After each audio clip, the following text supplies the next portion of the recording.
నేడు కుప్పంలో నారా భువనేశ్వరి 4వ రోజు పర్యటనలో భాగంగా కుప్పంలోని దొంగమన్ను దర్శించుకున్నారు. అనంతరం కుప్పంలో స్టీల్ డెవలప్మెంట్ సెంటర్ను ప్రారంభించారు. ఈ సందర్భంగా నారా భువనేశ్వరి మీడియాతో మాట్లాడుతూ కుప్పంలో ఎన్టీఆర్ ట్రస్ట్ ఆధ్వర్యంలో డిఎస్సి కోచింగ్ సెంటర్ పెట్టేందుకు ఏర్పాటు చేశామని నారా భువనేశ్వరి అన్నారు.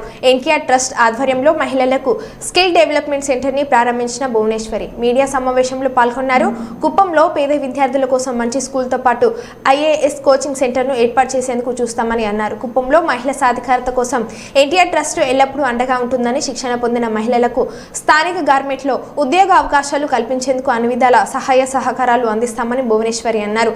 మహిళలు అన్ని విధాలుగా ఆర్థికంగా అభివృద్ధి చెందేలా వారికి ఉన్న అవకాశాలను అందేలా చేస్తామని అన్నారు.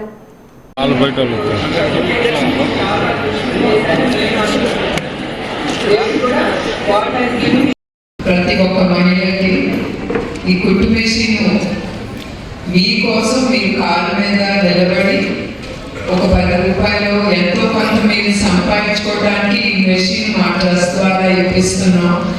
ఇది మళ్ళీ డబ్బు అవసరమైనప్పుడు మాత్రం ఇది అమ్ముకోవాలండి. ఎందుకంటే కొంతమంది నేను చాలా ఓపెన్గా చెప్తున్నాను, డబ్బు అవసరమైనప్పుడు ఈ మెషిన్ అమ్మేసుకుని డబ్బు తీసేసుకుంటారు. అది మాత్రం మీరు చేయకూడదని నేను కోరుతున్నాను. అంటే సమ్టైమ్స్ ఆ సిచ్యువేషన్ వచ్చినప్పుడు ఫస్ట్ థింగ్ ఇంట్లో ఏదైనా అమ్ముకున్న 10 రూపాయలు వస్తుందా అనేది ఆలోచిస్తారు. ఆ ఆలోచన మాత్రం పెట్టుకోవద్దు ఎవరైనా సరే. అది నేను ఎందుకంటే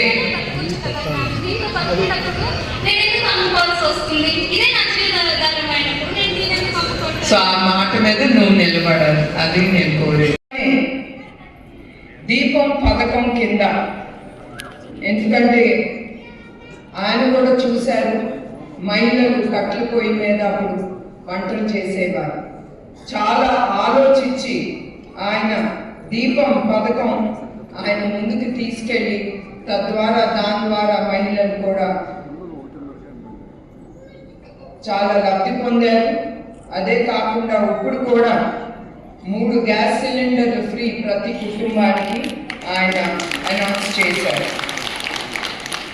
ఇప్పుడు కూడా దీపం పథకం కింద ఆయన 3 గ్యాస్ సిలిండర్ ఫ్రీ అనేది ఆయన అనౌన్స్ చేశారు. అట్లానే ఆయనకే దక్కుతుంది ఆ గొప్పతనం.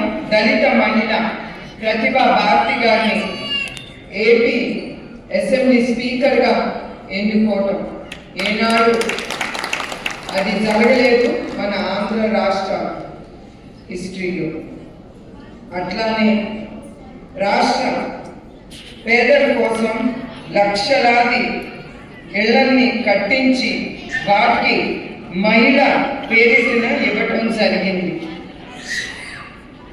అట్లానే చేతి పని చేసే వాళ్ళ గురించి, మహిళల గురించి ఆయన ఆలోచించి ఆ చేతి పనితో ఎంత ఇబ్బందికరం వాళ్ళు ఎదుర్కొంటున్నారో వాళ్ళకి ఆ పథకాలు కూడా చాలా తీసుకొచ్చారు.